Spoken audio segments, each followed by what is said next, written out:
The Fleet of Lionesses by Jansen Davies. Chapter 1. The Half-Blood Spark. The moon had no name.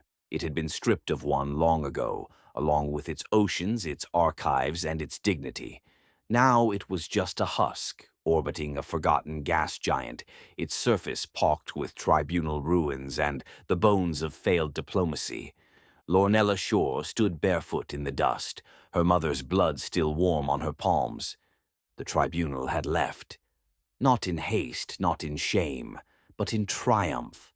12 male judges from 12 alien systems, each cloaked in ceremonial arrogance, had declared her mother guilty of emotional subversion.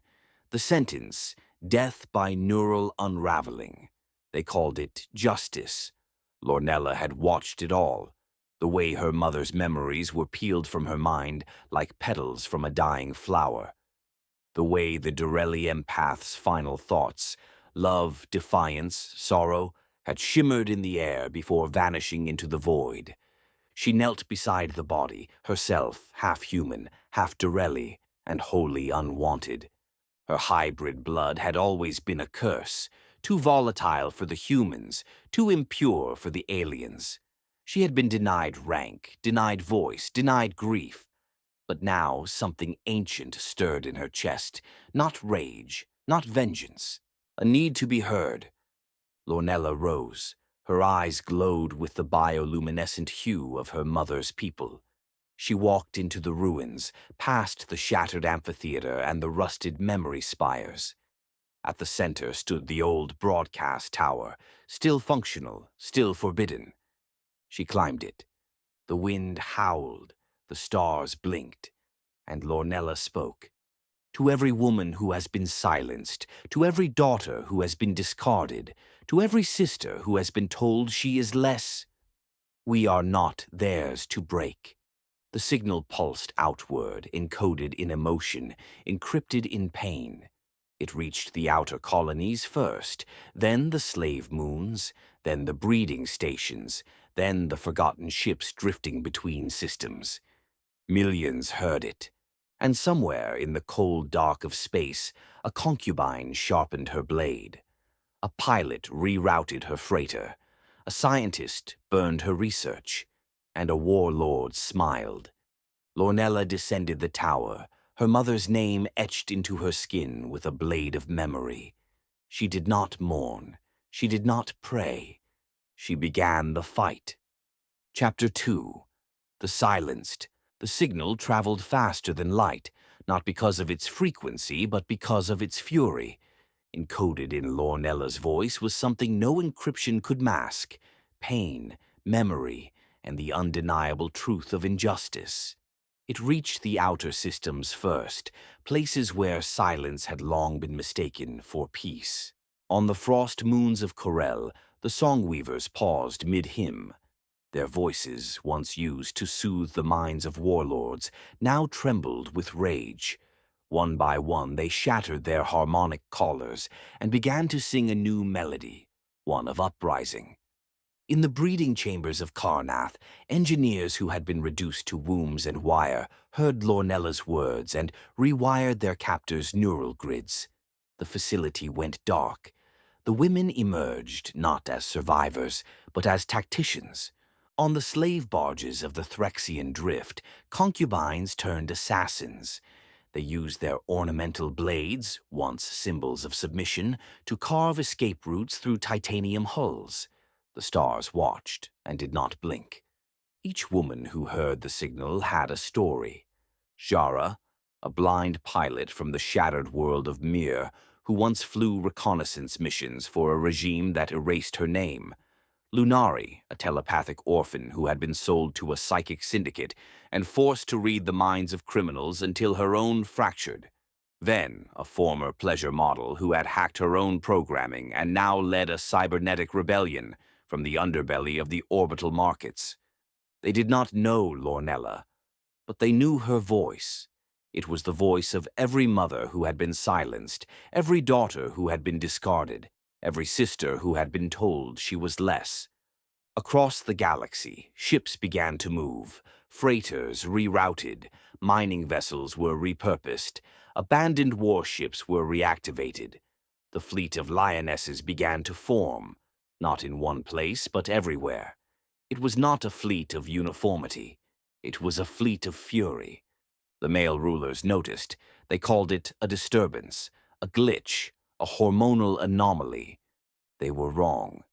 Lornella stood aboard the Morning Star, watching the fleet assemble in orbit around the shattered moon. Her generals arrived one by one, each carrying scars, stories, and weapons forged in the blood of battle. She did not give orders. She gave permission. You are not broken. You are not alone. You are not finished. The galaxy trembled. And somewhere on a planet that had never known rebellion, a young girl heard the signal and smiled. Her time would come. Chapter 3. The Fleet of Lionesses. The scrap yards of the galaxy had always been silent witnesses, rusted hulls, burnt-out engines, derelict warships left to rot after treaties were signed by men who never fought in them. But now they stirred. Lornella's signal had done more than awaken the oppressed. It had awakened the forgotten. Across 100 systems, women emerged from exile, captivity, and servitude to reclaim what had been discarded. They didn't build a fleet from scratch. They resurrected one from history. On the acid plains of Drexar, a group of exiled engineers unearthed the Vanguard, a dreadnought buried beneath centuries of toxic sediment. Its reactor still pulsed. Its AI, once decommissioned, whispered, "Welcome back." In the orbital junk rings of Karnath, scavenger crews fused freighter hulls with stolen military tech. The result, hybrid warships with unpredictable firepower and unmatched maneuverability.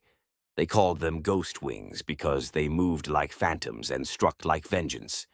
On the moon of Ashara, Lornella stood before her flagship, the Morning Star.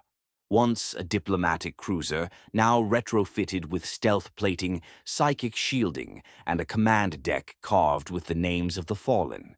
It was not the biggest ship, but it was the loudest. Her generals arrived. Jara, the blind tactician, wore a neural visor that mapped battlefields through sound and emotion. She had once guided convoys through war zones blindfolded, her instincts sharper than any radar. Lunari, the telepathic assassin, had no need for weapons. She could fracture minds with a whisper. Her past was a blur of captivity and forced readings. Now she read only for vengeance. Ven, the warlord, had once been a concubine in the pleasure palaces of Threxia. She escaped by detonating the palace reactor with a kiss. Her armor was made from the bones of her captors. Her ship, the Velvet Guillotine, was feared across 5 sectors. They did not salute Lornella. They stood beside her. The fleet grew. From the ice moons came the cryo-blades. From the desert worlds came the dust howlers. From the deep space colonies came the sister arcs, ships that carried entire populations of liberated women. The male rulers watched. They called it chaos. They called it hysteria. They called it impossible. They were wrong. Lornella stood on the bridge of the Morning Star, watching the fleet assemble in orbit. It was not uniform. It was not orderly. It was mythic. We are the fire they tried to bury. We are the fleet they forgot. We are the war they never saw coming. The stars dimmed, and somewhere on a planet still ruled by silence, a young girl looked up and whispered, "Soon." Chapter 4. The Male Response. The patriarchs convened in the Council of Sovereigns, a floating citadel above the gas giant Shorex. 12 systems represented, 12 male rulers, 12 blindfolds of ego. They watched Lornella's fleet assemble and laughed. "She's throwing a tantrum," said the High Chancellor of Karnath, sipping from a chalice carved from the bones of his predecessors. "A hormonal uprising," muttered the Threxian warlord, adjusting his ceremonial blade. "A temporary disturbance," declared Commander Jalen Shore, Lornella's half-brother, his voice colder than the moons he governed. They did not send armies. They sent envoys, polished diplomats, hollow apologies, offers of dialogue and healing. They spoke of misunderstanding, of cultural differences, of the need for unity. They offered reparations in the form of statues and songs. Lornella stood on the bridge of the Morning Star, watching the envoy ship approach. It was sleek, silver, and smug, broadcasting peace signals and pre-recorded apologies. She let them speak. We recognize the pain. We regret the past. We offer reconciliation. Lornella didn't respond with words. She responded with fire. The Morning Star's plasma cannons locked onto the envoy ship mid-transmission. The blast was surgical. The ship disintegrated in a burst of violet flame, its signal cut off with a final, unfinished apology. The galaxy gasped. The Council of Sovereigns called it madness. They called it terrorism. They called it proof of instability. They were wrong. Across 100 systems, women who had hesitated now moved. The signal had been a spark. The fleet had been a promise. But this was the ignition. Lornella turned to her generals. No more envoys. No more apologies. No more waiting. The war began. On Zaroon 9, the first male stronghold fell within hours. On Threxia, pleasure palaces were converted into command centers. On Karnath, the breeding chambers were detonated, their ashes scattered into orbit. The male coalition scrambled. They deployed fleets. They activated sleeper agents. They tried to fracture the Lionesses. But the women were no longer scattered. They were legion. They were a pride.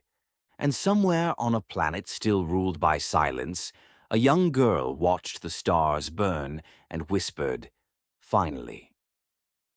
Chapter 5. The First Planet Falls. Zaroon 9 had always been a planet of extraction.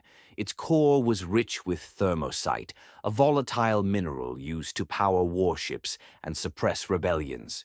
The male overseers called it the Spine of Empire. The women called it the Cage. The mining colony sprawled across the equator, steel corridors, acid pits, and barracks built to break bodies. Overseers patrolled with neural whips and biometric trackers. The women who worked there were not miners. They were property. Until the fleet arrived. Lornella's armada descended like an angry storm. Ghost wings pierced the atmosphere. Cryoblades froze the defense grid. The Morning Star hovered above the colony, casting a shadow that felt like prophecy. The overseers scrambled. They activated suppression fields. They broadcast surrender codes. They begged. Lornella ignored them. She led the ground assault herself, flanked by Jara and Ven. Lunari fractured the minds of the command staff before they could fire a single shot. The battle lasted 17 minutes. The liberation lasted longer. Each woman in the colony was given a choice, vengeance or justice. Most chose both. The overseers were captured, not executed, not tortured, tried. In the ruins of the central refinery, Lornella convened a tribunal, not of judges, but of survivors. Each overseer was forced to listen as the women recounted their scars, their stolen years, their erased names. The sentence, exile. They were placed aboard a derelict freighter and sent to Mern, a barren moon with no atmosphere, no resources, and no audience. A place where silence would finally be earned. The colony was renamed. No longer Zaroon 9, no longer a spine of empire. The women called it Ashara, a Direli word meaning rebirth. They planted memory trees in the acid pits. They carved poems into the steel corridors. They built schools, not barracks. And above the central dome, they etched Lornella's signal in every known language. We are not theirs to break. The galaxy noticed. Some systems called it barbarism. Others called it prophecy. But all felt the tremor. One planet had fallen. 100 more would follow. And somewhere on a world still ruled by silence, a young girl traced the word Ashara into the dust and whispered, "Thank you." Chapter 6. The Betrayal of Blood. Shore Prime was once a cradle of diplomacy. Now it was a fortress. The skies above it swarmed with male coalition warships, sleek, angular, and soulless. The planet's surface was carved into defense grids, psychic amplifiers, and orbital strike platforms. At its heart stood the Citadel of Sovereigns, where Commander Jalen Shore prepared for war. He was Lornella's half-brother, born of the same father, raised in opposite worlds. Where she had been silenced, he had been groomed. Where she had been cast out, he had been crowned. He believed she was lost to vengeance. Lornella believed he was still chained to ignorance. Their confrontation began in orbit. The Morning Star led the charge, flanked by ghost wings and cryo blades. The male coalition responded with precision strikes, psychic disruptors, and AI-guided missiles. The sky burned violet. But Lornella didn't come for conquest. She came for reckoning. She landed on the surface alone, walking through the ruins of the old diplomatic gardens, now scorched and weaponized. Jalen met her there, flanked by guards, his mind shielded by a neural lattice. "You've become what you hate," he said. "No," Lornella replied. "I've become what you feared." Their psychic clash was silent but seismic. Memories collided, childhood echoes, shared grief, divergent truths. Jalen tried to fracture her resolve with guilt.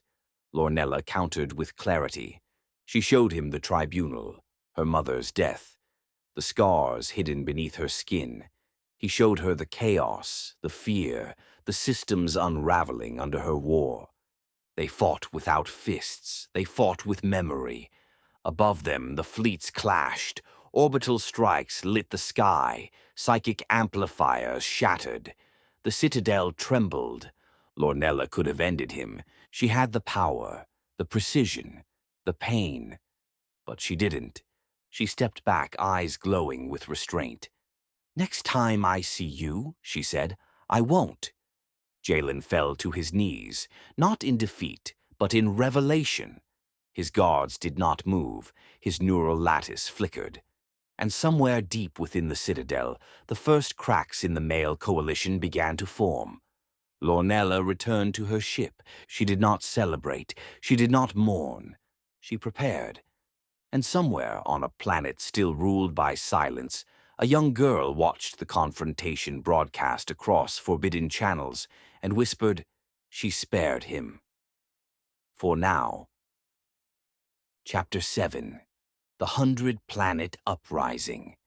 It began with whispers. On the desert world of Karnath, a mechanic sabotaged the governor's transport and broadcast Lornella's signal through the planetary grid. On Threxia, a concubine detonated the palace reactor and carved the word Ashara into the rubble. On Shorelia, songweavers turned their harmonics into weapons, collapsing the orbital towers with a single unified note. Then the whispers became war cries. 100 planets erupted. Some rebellions were swift, command centers overrun, male rulers exiled, flags of the galactic Lioness Accord raised before sunrise. Others were brutal, streets soaked in blood, orbital strikes met with psychic retaliation, daughters fighting beside mothers in battles that rewrote history. Lornella did not command these uprisings. She ignited them. Her fleet split into factions, each led by one of her generals. Some male rulers saw the tide and surrendered. They pledged allegiance to the Lionesses, offered reparations, and opened their archives. Lornella accepted, but never forgot. Others resisted. They fell. The galaxy fractured. Trade routes collapsed. Alliances dissolved. Propaganda networks imploded under the weight of truth. The old order tried to brand Lornella a terrorist, a murderer, a virus. But the signal kept pulsing. "We are not theirs to break." On Ashara, the liberated women convened, not to celebrate, to build. They formed the Galactic Lioness Accord, a new order forged from justice, memory, and myth. Its founding principles were etched into the stars, no voice silenced, no body owned, no history erased. Lornella did not take a throne. She took a seat among equals, among survivors, among architects of a future no longer built on silence. And somewhere on a planet still ruled by fear, a young girl watched the lioness's signal flicker across the sky and whispered, "We're coming." Chapter 8. The Siege of Sol. Earth had become the final stronghold. The male coalition, fractured and desperate, poured its remaining resources into Sol. AI-controlled fleets patrolled the skies. Propaganda drones flooded the networks with images of Lornella gone rogue. Cities floated above oceans, tethered by fear and legacy. Lornella landed in New Geneva. It was the city where her mother had once served as a diplomat, before the tribunal, before the unraveling. Now it was a fortress of denial. She walked through fire and blood, her boots echoing in marble halls once built for peace. The battle was cinematic. Sky cities collapsed under orbital strikes. Oceans boiled as thermosite reactors detonated. Psychic warfare rippled through the minds of soldiers, turning commands into confessions. The morning star hovered above Earth like a judgment, its cannons silent, its signal loud. "We are not theirs to break." Jalen Shore, her half-brother, led the defense.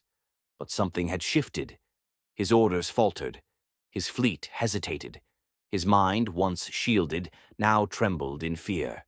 He remembered his sister's warning and fled. He pointed his ships toward the outer reaches of the galaxy and ran as fast as his hyperdrives could take him. Lornella reached the citadel of memory, where her mother's name had been erased from the archives. She carved it back in with a blade of light. The war did not end with annihilation. It ended with reckoning. Epilogue. The signal remains. The war had ended, but the stars still remembered. Across the galaxy, the ruins of old empires were repurposed into sanctuaries, archives, and gardens. The Galactic Lioness Accord governed not with dominance, but with memory. Every liberated world bore the scars of battle and the seeds of rebirth. Statues of Lornella Shore rose on 100 planets. Not as a queen, not as a conqueror, but as a message. Her likeness stood in the gardens of Ashara, carved from thermosite and memory. In the floating cities of Threxia, her voice echoed through the learning halls. On the frost moons of Shorelia, children sang her signal in harmonic chorus. "We are not theirs to break." No one knew where she had gone. Some believed she had ascended into the psychic ether, becoming part of the signal itself. Others claimed she walked among the stars in disguise, watching, listening, waiting. A few whispered that she had returned to the forgotten moon, where it all began, to mourn, to rest, to vanish. But her legacy did not vanish. Whenever a woman was silenced, the signal returned. In the hum of a freighter's engine, in the pulse of a newborn's cry, in the quiet defiance of a girl who refused to kneel.